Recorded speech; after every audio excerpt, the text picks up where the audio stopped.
I like this thing about the Callisto protocol, and I really wanted to share it with you because a lot of people in my comments section, especially considering my Callisto protocol review was my best performing video at the time, said that I was too harsh on it.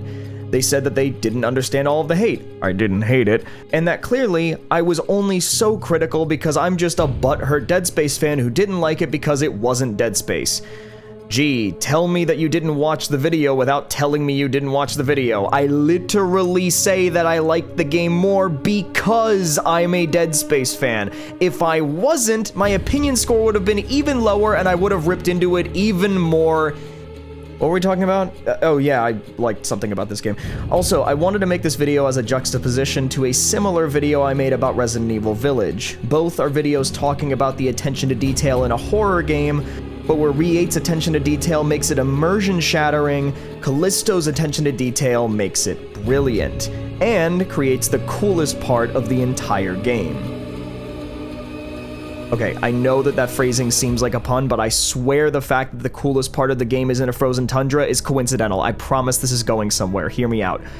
What if I told you that from the moment that you and Elias escape from Black Iron into the snowy wasteland of Callisto, almost every single thing you do and experience is drip-feeding you information? That every moment from the time you first hit the snow is preparing you from what happens right before you escape it. Let's break down how the game uses its incredible attention to detail to teach you everything you need to know to survive on snowy Callisto. First, Jacob finds himself in this massive expanse of snow. It's very cinematic, with the storm flashing in the background. But before long, the flashes highlight a figure in the snow, which inevitably tries to murder you. You murder it back, and the game has already now taught you two things in the very first encounter. First is something that's obvious, but you may not have been paying attention to it because the most interesting that you were looking at up until now was in the sky. As you, or anything else for that matter, walk around in the snow, you leave a trail. A rift in the powder follows in your wake wherever you go, and now that you've had to fight, you finally had a reason to look down long enough to notice. Likewise, the thing that you just fought looks different from all the enemies that you fought thus far. It's frosted, having been in the tundra for too long, although it isn't frozen, and just being cold didn't seem to slow it down. What the game just did is introduce you to both the new terrain and what enemies from here on out are going to look like in an easy and controlled environment, so we've now learned these two things. Moving through the snow will move the snow around, and enemies will be frost-covered, but not necessarily frozen in place. Next, the game will actually trick us into learning something by baiting us with something useful. After going through the cutscene where Danny abandons us, you'll reach this container building labeled Outpost C2. Once inside, you can either go straight ahead, or, more likely, if you notice, there is a warm glow coming from your right. Turn, and you'll find a room with a functioning reforge station, probably the most valuable resource you can find out here, and naturally, as you would be inclined to do, you'll be drawn to the station to stock up, sell, or otherwise do whatever you need to do before turning around to leave. But when you do turn around, surprise, there was an enemy watching you in the corner the entire time. Or was it? Going closer will reveal that it is completely frozen in place, unlike the one that we found wandering the glacier earlier. It's covered in icicles, and the snow is piled up around its feet, implying that it's been frozen here for a while. If you hit it, it'll just shatter. Leaving our little alcove, you'll come across several more enemies that are stationary and potentially frozen in place. There's a bunch of them, and there's no real way to be sure yet whether or not they're alive without risking alerting all of them if they are. So you keep your distance, see if anything moves, and if they don't, move on. The game deliberately keeps placing these enemies directly in your path, so there's no way that you could possibly miss them. This is probably meant to make you paranoid, as one of them just has to jump you eventually, but it's almost as though the game specifically wants you to take notice of all the enemies that aren't moving for some reason. And then you reach the end of this room. The enemies are placed in such a way that you have to get close to at least one of them and risk getting hit if they're real. But unlike the last area, there's a spike wall in this room implying that there's something in here that wants to fight you. So, you look around, and this is where lesson number 3 sinks in. Ever since the Reforge area, which was lit in such a way as to draw you into it, you've been presented with these stationary enemies, and contrasting the frosted one that you fought out in the field, these guys have clearly been frozen here for a long time, as indicated by all of the icicles and the snow piling up around them. Clearly, being frost-covered doesn't mean that they're dead, but being frozen for long enough and covered in ice and snow means that they're just statues. So you look the enemies in front of you up and down, and then you realize, no icicles, no snow. Found you.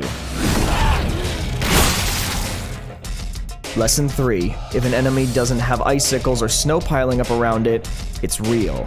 The game jumps into Lesson 4 pretty much immediately the moment that you leave the room. Enemies can be hiding under the snow, waiting to jump you if you get close. Unfortunately, there really isn't much of a tell on that one to know when it's gonna happen, so there really isn't much of putting 2 and 2 together, so much as it is just a warning to be on your guard and knowing that that can happen. Armed with this knowledge from here until the end of the chapter, we follow steps entirely made of logic. Fight your way through the ambushes, stand perfectly still on a rickety bridge that literally just collapsed in front of you, pretend that a mandatory NPC death is tragic. Kill him again yourself, because seriously, just screw Officer Wayne in particular today. Go underground, realize that Jacob doesn't know what a cripple is. Kill them too. Admire this one beautiful use of lighting that highlights this explosive canister that you're meant to use to one-shot this enemy. Negotiate with the terrorist who ruined your life. Pick up lots of living things and put them into spinning things until living no longer applies to the things. Get into an airlock in preparation to be evac'd, and then...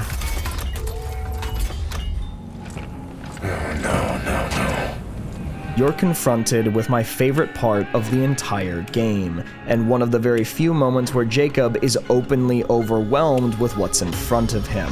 A seemingly endless mob of frozen enemies, there's no way back, you're immediately surrounded, and there's no rescue in sight.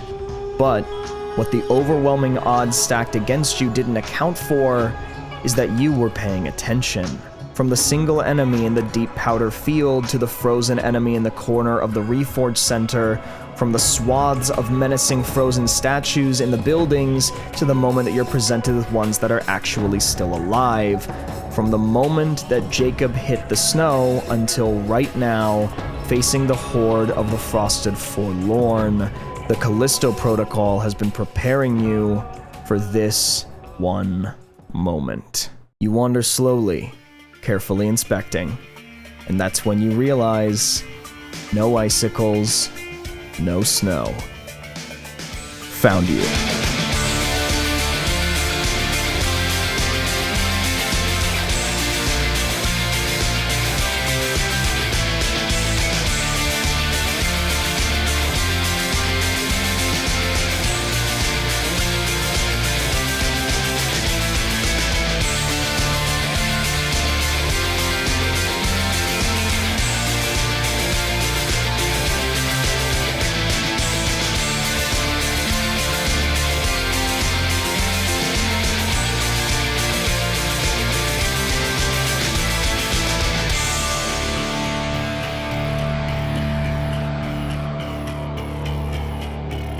And to cap off that roller coaster, you then go on a car ride with the terrorist that's about as awkward as you would expect for it to be.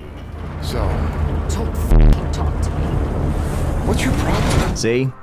I love this chapter of the Callisto Protocol because it acts as one unified experience that builds upon itself over and over, all leading to a concise climax that tests everything you've had to learn up until that point. It's like they took the core of good level boss design, wherein an end level boss is meant to challenge the player on all of the skills that they had to learn in order to get there to defeat it, and then applied it to an entire level. And that's genius. And it sucks, because it stands out as being done so well in comparison to the rest of the game that it begs the question of why the rest of the game isn't like this, and why the 2.5 bosses in the game are so lackluster. It makes me sad that the coolest part of the game just makes me go full circle to being disappointed again when, and I cannot believe I'm saying this about any game, I look at the Callisto Protocol and go, why can't all of you be the ice level? But with all that being said, I've been LoneWolfEX, you've been awesome, and I will see you, yes you, next time.